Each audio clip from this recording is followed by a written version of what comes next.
আসসালামু আলাইকুম। Helping hand চ্যানেলের নতুন আরও একটি টিউটোরিয়ালে সবাইকে স্বাগতম। মোবাইল দিয়ে অ্যান্ড্রয়েড অ্যাপ ডেভেলপমেন্টের আজকে হচ্ছে আমরা ৫ নাম্বার পর্বে আছি।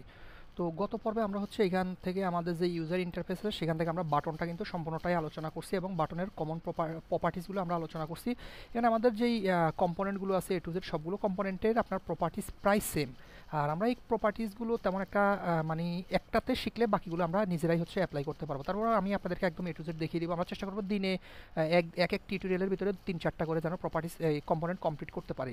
তো আমরা যদি এরপরে যে অপশনটা আছে বাটনের পরে আমরা হচ্ছে চেকবক্সটা আসলে কি, চেকবক্সটা যদি আমি ধরে নিয়ে আসি এবং আমাদের ক্যাম্পেনিয়নটা অলরেডি কানেক্টেড আছে। আমি যদি এখানে সাইন আপ পেজটা দেখাই, আমার এখানে যেহেতু আমি এই প্রজেক্ট থেকে করতেছি কি কারণে আপনাদেরকে মানে প্রজেক্টটা যেন সহজে বুঝতে পারি। হ্যাঁ, আমার এখানে ক্যাম্পেনিয়ন কানেক্ট তো আছে, রিপ্লোড হচ্ছে না কেন? মানে আমি একটা প্রজেক্ট কমপ্লিট করা প্রজেক্টের ভিতরেই আপনাদেরকে টিউটোরিয়াল করে দেখাচ্ছি, কারণ আপনারা তাহলে বুঝতে পারবেন, আমি উদাহরণ দিতে পারবো আপনাদেরকে, শর্টকাটে বুঝতে পারবেন। আমরা যখন কোথাও কোনো সাইন আপ করতে চাই, আমি যদি একটু দেখাই, এই যে আমার এখানে এমটি স্ট্রিং আসতেছে। আচ্ছা যাই হোক, আমার এটা এমটি স্ট্রিং আসতেছে।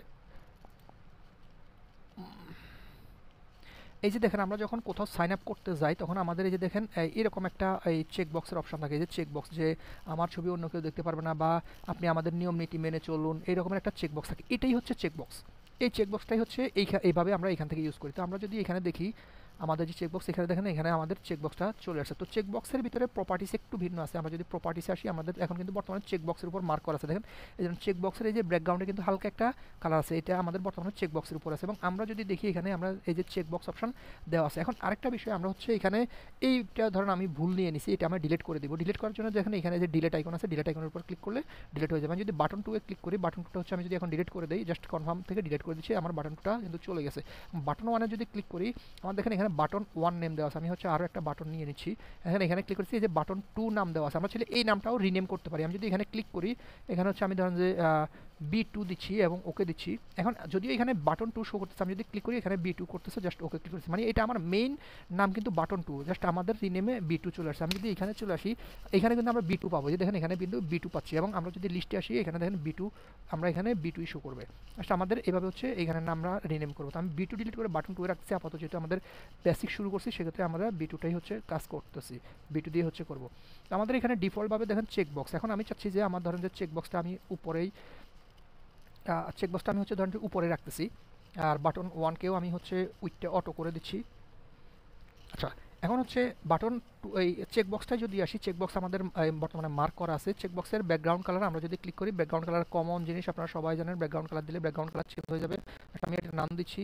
তারপর হচ্ছে ফন্ট, এটা আপনারা জানেন ফন্ট বোল্ড, ফন্ট ইটালিক। চেকবক্সের এই যে লেখার কালারটা, এটা আমরা বাটনে দেখাইছি আপনাদেরকে। ফন্ট সাইজ, তারপর font typefaces, height, width, margin, padding, selected colour, এটা একটু দেখাই যেহেতু এটা ভিন্ন আছে। সিলেক্টেড কালার যদি আমি একটু দেখাই, আমার এখানে যদি ক্লিক করি, দেখেন আমার এটা এই টাইপের। এখন আমি যদি সিলেক্টেড কালারে যদি ক্লিক করে আমি যদি এটা কী দেওয়া যায়, কী দেওয়া যায়, আমি যে কমলা দিলাম, কমলা দিলাম, জাস্ট ওকে দিলাম। আমার ল্যাপটপ ল্যাক হয়ে গেছে, কি হইলো, কোন দিকের কি হইলো?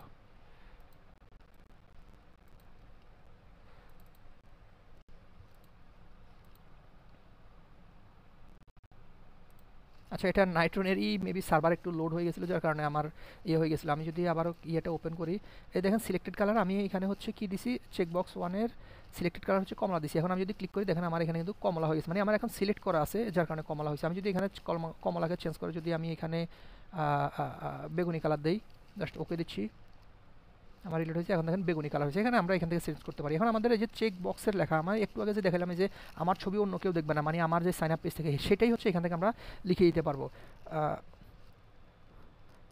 রাজিয়াস, আমি হচ্ছে বাংলায় টাইপ করতেছি,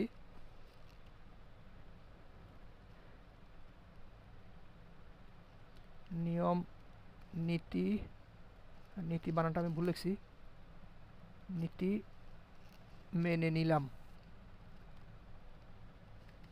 আমি আসলে বাংলা টাইপিং খুবই কম করি। আর আচ্ছা যাক, আমার বানানটা ভুল হয়েছে, নিলাম ধরে না একটু, তারপরে দেখাচ্ছি যে নিলাম। হ্যাঁ, এই দেখেন আমার লেখাটা কিন্তু এই যে চেঞ্জ হয়ে গেছে, এবং দেখেন নিয়ম নীতি মেনে নিলাম। এখান থেকে আমরা এই লেখাটা চেঞ্জ করতে পারবো। এবং টেক্সটের কালারটা দেখেন, মানে টেক্সট কালার এটা আমার এই যে নিয়ম নীতি মেনে নিলাম এই লেখা, সরি আমার এখানে কিবোর্ডটা নিয়ম নীতি মেনে নিলাম। এই কালারটা কিন্তু কালো কালার আছে, আমরা চাইলে এটাকে ধরেন আমি যে সবুজ কালার দিলাম, দিয়ে সেভ দিলাম, আমরা এখান থেকে নিয়ম নীতি মেনে নিলাম, এটাকে যে সবুজ করে দিতে পারবো, এটা আমাদের ইচ্ছা। আনসিলেক্টেড কালার, এখন দেখেন আমার এখানে আনসিলেক্টেড কালার, এই যে বক্সের কালারটা কিন্তু এই যে এই কালারের সাথে কিন্তু বক্সের কালারটা মিলেছে, মানে এখন বর্তমানে কিন্তু আমার বক্সটা সিলেক্টেড নাই, যার কারণে আনসিলেক্টেড কালার এটা। আমি তারপর আনসিলেক্টেড কালারটা হচ্ছে আমি লাল দিচ্ছি, দিয়ে হচ্ছে সেভে দিচ্ছি, কারণ আমার এটা কিন্তু লাল হয়ে যাবে, মানে আমার এটা চেক নাই। আর চেক থাকলে আমার খয়েরি কালার হয়, আনসিলেক্টেড করলে লাল হয়ে যাবে বক্সের কালার, এটাই। আর ভিজিবল আনভিজিবল আপনারা জানেন। ইনেবল, এটা যদি আমি ইনেবল ফলস করে দিই তাহলে আমার এটা আর কোনো কাজ করবে না। এই যে দেখেন এখন ক্লিক করতেছি, কোনো কাজ করতেছে না। আপনারা যদি আমার মাউসের শব্দ হয়তো শুনতেছেন, এই যে ক্লিক করতেছি, কাজ করতেছে না। আর এটা যদি ইনেবল করে দিই তাহলে আমার এখানে ক্লিকেবলটা কাজ করবে। আর এরপরে যদি আসি এখানে এই যে চেক, যদি আমি আর চেক, আমার ডিফল্টভাবে কিন্তু এটা চেক করা নাই। আমি যখন এই যে দেখেন আমি যখন আমার এটা রিফ্রেশ দিচ্ছি ক্যাম্পিনিয়নটা, রিফ্রেশ দিলে কিন্তু এটা আমার চেক থাকে না, চেক থাকতেছে না, ঠিক আছে। কিন্তু আমি যদি ডিফল্টভাবে চেক করে দিই তাহলে আমার অটোমেটিক প্রথম অবস্থায় এটা চেক হিসেবে থাকবে, এবং চেক, সরি এই যে আমার নেটের কারণে লোডিং দিয়েছে, এটা চেক হিসেবে থাকবে। আমি যদি একটু তারপরে আপনাদেরকে রিলোড দেখাই, মানে সিস্টেম তো এটাই। আচ্ছা এখানে চেকে থাকতেছে না, কিন্তু শো করতেছে না চেকটা, আমার কালার কিন্তু চেঞ্জ হয়েছিল। এই যে আমি যদি রিলোড দিই আমার কালার কিন্তু বেগুনিটাই দেখাচ্ছে, এই যে বেগুনিটাই দেখাচ্ছে, কিন্তু এখানে চেক মার্কটা দেখাচ্ছে না, হয়তো বা এটা কোনো ইরোর হইতে পারে। যাই হোক আমি চেকটা অফ করে দিচ্ছি, এটা ডিফল্টভাবে আনচেকই থাকে।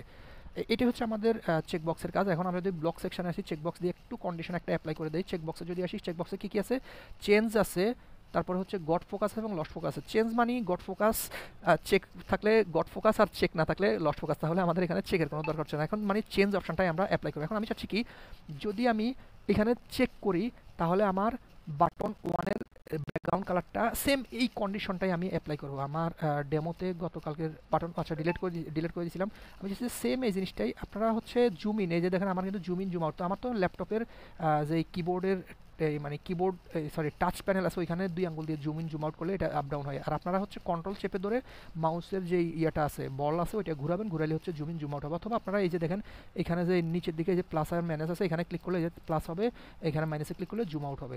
হচ্ছে এভাবে জুম ইন জুম আউট করতে পারেন। এখন চেক বক্সের এখানে আমরা একটা কন্ডিশন অ্যাপ্লাই করবো। কন্ডিশন অ্যাপ্লাইয়ের জন্য আমাদের যদি চেক থাকে তাহলে আমাদের বাটন ওয়ানের কালার হবে ইয়া, আর বাটন 2 এর, তো এখানে আমাদেরকে অবশ্যই চেক বক্সের কন্ডিশন অ্যাপ্লাই করার জন্য আমাদের ইফ দেন কন্ডিশনটাই দিয়েই করতে হবে।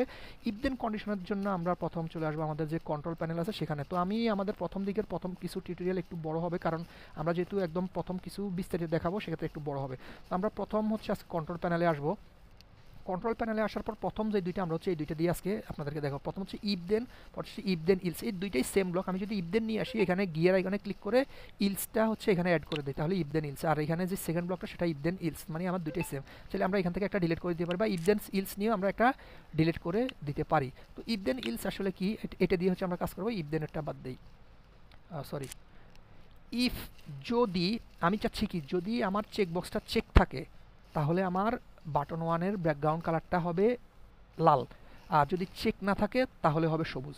তাহলে কন্ডিশনটা আপনি আগে বুঝেন, যদি চেক থাকে তাহলে সবুজ, যদি চেক না থাকে তাহলে লাল, ঠিক আছে। তাহলে ইফ, ইফ শব্দের অর্থ সবাই জানেন, যদি, যদি, তাহলে আমার চেক বক্সের সাথে আমার কাজ, চেক বক্স যদি চেক থাকে তাহলে আমি check box check, check box check মানে কি, আমার যদি চেক বক্স চেক থাকে, ইফ, ইফ যদি চেক বক্স চেক থাকে তাহলে আমার বাটন ওয়ানের ব্যাকগ্রাউন্ড কালার, তাহলে বাটন ওয়ানের ব্যাকগ্রাউন্ড কালার, বাটন ওয়ানের ব্যাকগ্রাউন্ড কালার হবে চেক থাকলে লাল।